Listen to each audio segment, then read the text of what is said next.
Hello student, welcome to college study Delhi university. आज की video में हम देखने वाले हैं बिजनेस एनालिटिक्स का पेपर। जो रेगुलर स्टूडेंट का पेपर था ना, उसको हम एनालाइज करने वाले हैं। गाइस देखो, एक चीज़ मैंने बहुत ज़्यादा देखी है, पूरा ये ट्रेंड चला आया है कि जैसा भी रेगुलर का पेपर आता है ना, उसी बेसिस पे सोल का पेपर आता है। बिल्कुल उससे मिलता जुलता पेपर ही सोल का बनाया जाता है। तो जो भी सोल वाले स्टूडेंट हैं उनके लिए ये बहुत ही बेनिफिट हो जाता है अगर रेगुलर वालों का पेपर पहले हो जाए। और रेगुलर वालों का पेपर हो चुका है और अब आप लोगों का पेपर है, तो आप इस पेपर का बहुत अच्छे से यूटिलाइज कर सकते हो। अब देखो, एक बार इस पेपर को देख लेते हैं। 60 मार्क्स का ये पेपर आया था, ठीक है, 2 घंटे का ये पेपर था। अब कैसे कैसे इसमें क्वेश्चन आए थे तो ये देख लेते हैं। देखो, पहला क्वेश्चन जो यहाँ पे आया है ना, 15 मार्क्स का क्वेश्चन आया है, ठीक है। और 15 मार्क्स का क्वेश्चन कौन सा है? True false. अब ट्रू फॉल्स में कुछ लोग सोचेंगे कि मैम मैं तो तुक्का लगा के भी आ जाऊंगा, ट्रू लिख के आ जाऊंगा या फिर फॉल्स लिख के आ जाऊंगा, ठीक है, हो सकता है मेरा तुक्का ही सही चला जाए। नहीं गाइस, यहाँ पे जस्टिफाई और आंसर भी लिखा है विद रीजन। अगर आप ट्रू लिख रहे हो, you need to justify why. If you writing a false, justify why you are writing the false. अब पहला क्वेश्चन इसमें है कि business analytics focus only on statical and mathematical tool and does not use a business knowledge. क्या ये सही है या फॉल्स है, आपको ये बताना है। Then ratio data does not have a true 0 point whereas interval data have a true 0 point. Data driven decision make is essential part of the business analytics. इस तरीके से ये दे रखे हैं। देन उसके बाद जो सेकंड क्वेश्चन आया था ना, वो भी 15 मार्क्स का था और उसके अंदर ऐसे चॉइस आई थी। ऊपर वाले में कोई चॉइस नहीं है, ट्रू फॉल्स में यहाँ चॉइस है। क्या चॉइस थी कि what do you understand by business analytics and data analytics, explain with suitable example the various category of the data analytics. ये क्वेश्चन आया था और इसके चॉइस में क्वेश्चन आया था explain the scope and importance of business analytics in modern organisation. आपको कोई एक क्वेश्चन इसमें करना था। गाइस देखो, पहले अभी हम क्वेश्चन देख रहे हैं, फिर उसके बाद हम देखेंगे इसका एनालिसिस, मतलब कौन सी यूनिट से कितने मार्क्स का आया था, ताकि आपको ये पता चल जाए कि कौन सी यूनिट आपको बहुत अच्छे से करके जानी है और कौन सी यूनिट आप हल्की बहुत छोड़ भी सकते हो। आपका जो क्वेश्चन नंबर 3 था, उसमें 4 पार्ट थे, मतलब पार्ट ए पार्ट बी कर लो या फिर पार्ट सी पार्ट डी कर लो। पूरा 15 मार्क्स का क्वेश्चन नहीं था, 7.7 7.5 का क्वेश्चन था। क्वेश्चन क्या था? What do you understand by data cleaning and data validation and what are the major source of business data, explain with example. Guys ये क्वेश्चन बहुत ज़्यादा कॉन्ट्रोवर्शियल है। क्यों? क्योंकि जो गाइडलाइन ड्यू ने इशू करी थी ना बिजनेस एनालिटिक्स की, मैंने आपको बताया भी, ये गाइडलाइंस है चैनल पे, नहीं बताया क्या? ओके। तो बिजनेस एनालिटिक्स का पूरा प्लेलिस्ट है जिसमें सारी चीज़ें, सारी जो यूनिट है वो बहुत डिटेल में मैंने पढ़ाई है। इसके बाद नोट्स भी हैं, आप उन नोट्स को जाके परचेस कर सकते हो और बड़े आराम से सारी चीज़ें डिटेल में पढ़ सकते हो। एंड मैंने जो गाइडलाइंस हैं, जो ड्यू की गाइडलाइंस इशू हुई है फॉर अ बिजनेस एनालिटिक्स, वो भी चैनल पर डाल रखी है। इसके अलावा जो स्ट्रैटेजी है कि कैसे बिजनेस एनालिटिक्स को आपने प्रिपेयर करना है, वो स्ट्रैटेजी भी मैंने वहाँ पर डाली हुई है। अब उस स्ट्रैटेजी में थोड़ा बहुत चेंज आएगा, वो इस पेपर के हिसाब से आपको चेंज कर लेना है, ठीक है। अब गाइडलाइन में क्या दिया हुआ था? गाइडलाइन में ये दिया हुआ था कि आपकी जो यूनिट सेकंड है, यूनिट सेकंड क्या है? एक्सेल वाली यूनिट सेकंड है, कि यूनिट सेकंड से सिर्फ प्रैक्टिकल आएगा, कोई थ्योरी क्वेश्चन नहीं आएगा, ऐसा गाइडलाइन में कह रखा था। बट अगर आप इस क्वेश्चन को ध्यान से देखो तो ये पूरा क्वेश्चन जो है वो यूनिट सेकंड से ही आया है।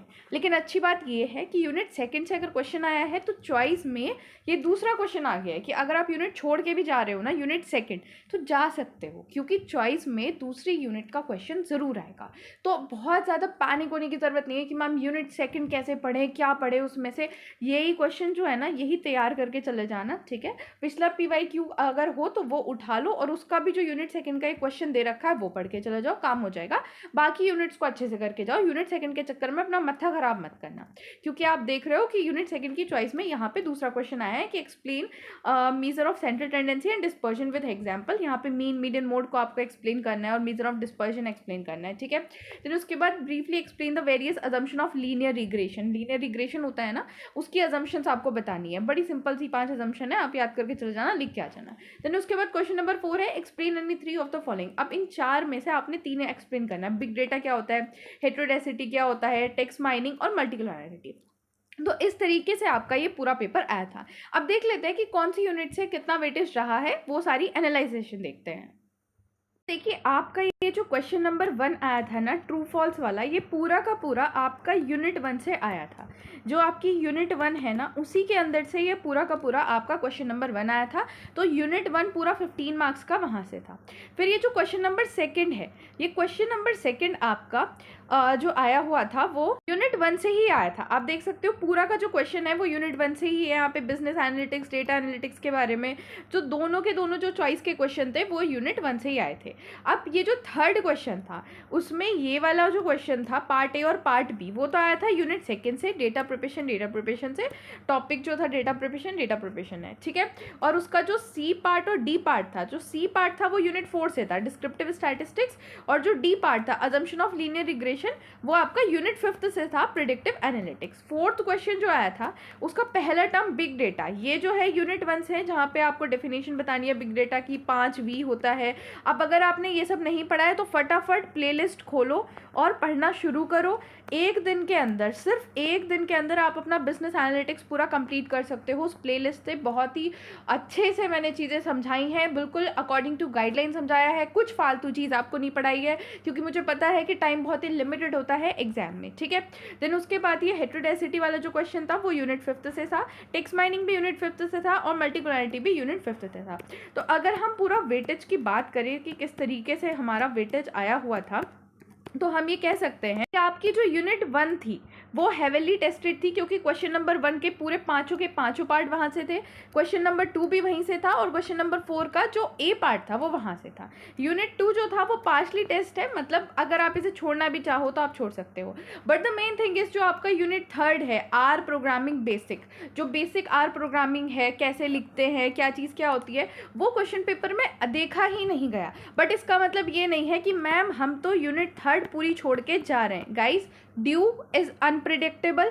ड्यू बहुत अच्छे से जानता है कि बच्चों को कहाँ पे ऐसे करना है कि उनके मार्क्स एकदम कट जाए, ठीक है। तो मैं ये बिल्कुल सजेस्ट नहीं करूँगी कि आप यूनिट 3 पूरा छोड़ के चले जाओ। मैं ये कहूँगी कि आप यूनिट 3 में जो कोड वगैरह हैं, जो कोड वगैरह मैंने पढ़ाए हैं, डिटेल में तो मैंने कोड वैसे भी नहीं पढ़ाए हैं, तो वो कोड आप डिटेल में ना ही पढ़ें, और कोड आप बिल्कुल इग्नोर कर सकते हो, ठीक है। लेकिन जो बेसिक चीज़ें हैं, बेसिक थ्योरी है ना यूनिट 3 की, गाइस, वो छोड़ के मत जाना, because due is really unpredictable, कभी भी कुछ भी कर जाता है, ठीक है।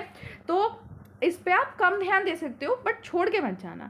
देन जो यूनिट 4 है आपका वो लाइट टेस्टेड है, क्योंकि उससे भी पूरा कॉन्सेप्ट आया था, लेकिन आर का कोई कोड नहीं आया है।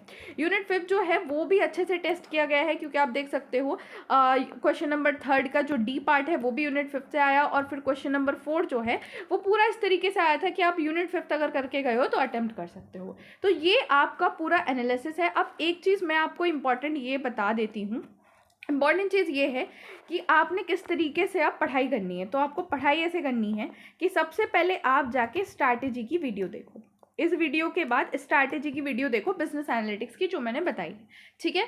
वो वीडियो देखने के बाद आप खोलो प्लेलिस्ट, ठीक है।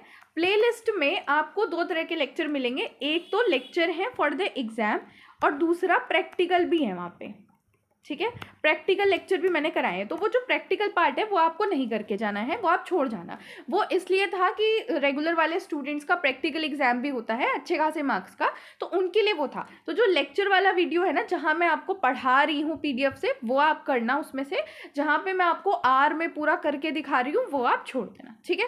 प्लेलिस्ट होने के बाद आपको एटलीस्ट एक बार जो नोट्स से मैं पढ़ा रही हूँ वो पढ़ के ज़रूर जाने हैं। वो मैं इसलिए बोल रही हूँ क्योंकि आप वीडियो देख रहे हो, ठीक है, आपको समझ आ रहा है, आपने सुन लिया, सब कुछ कर लिया, बट आपको 15 मार्क्स के लॉन्ग आंसर लिख के आने हैं। और 15 मार्क्स में कितना लिख के आना है वो भी सुन। आपको 15 मार्क्स में, अगर 15 मार्क्स का क्वेश्चन है तो एटलीस्ट 5 से 6 पेजेस लिख कर आने हैं, ठीक है। 5 तो मिनिमम है और 6 मैक्सिमम है, तो 5 से 6 पेजेस आपको लिख कर आने हैं। अब अगर 5 से 6 पेजेस लिख के आने हैं तो सिर्फ वीडियो को सुन के तो आप इतना नहीं रिटेन कर सकते, इसलिए एटलीस्ट एक बार नोट्स पढ़ लेना। और नोट्स वगैरह सब हो जाए तो ये जो PYQ है, जो इस बार का PYQ है रेगुलर वालों का, ये एक बार उठा के देख लेना कि क्या आप इसके सारे क्वेश्चन सॉल्व कर पा रहे हो या नहीं कर पा रहे।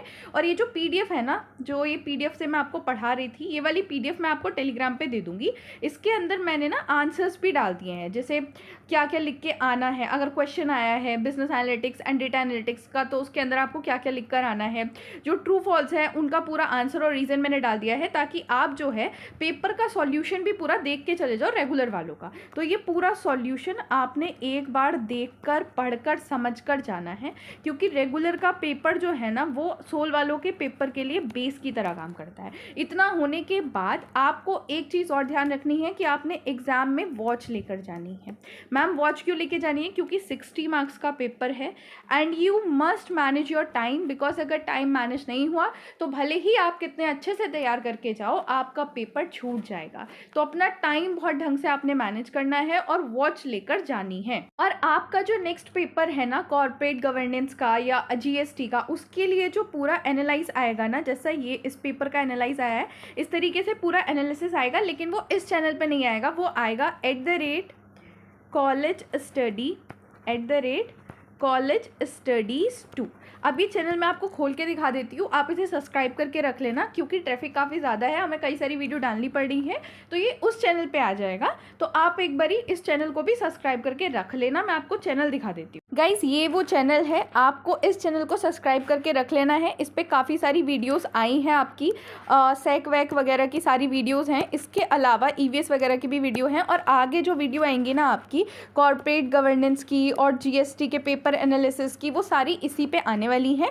तो आप इसे सब्सक्राइब करके रख लेना। इसके बाद जो इंटर्नशिप वगैरह है, किस तरीके से करना है या आगे करियर प्लान क्या होगा, वो सारी चीज़ें भी वीडियोज़ इस पर आएंगी। तो उसको अभी से सब्सक्राइब करके रख लो ताकि आपका कोई भी अपडेट मिस ना हो। Thanks for watching. वीडियो को लाइक करो, चैनल को सब्सक्राइब भी करो, वीडियो को हाइप भी करो।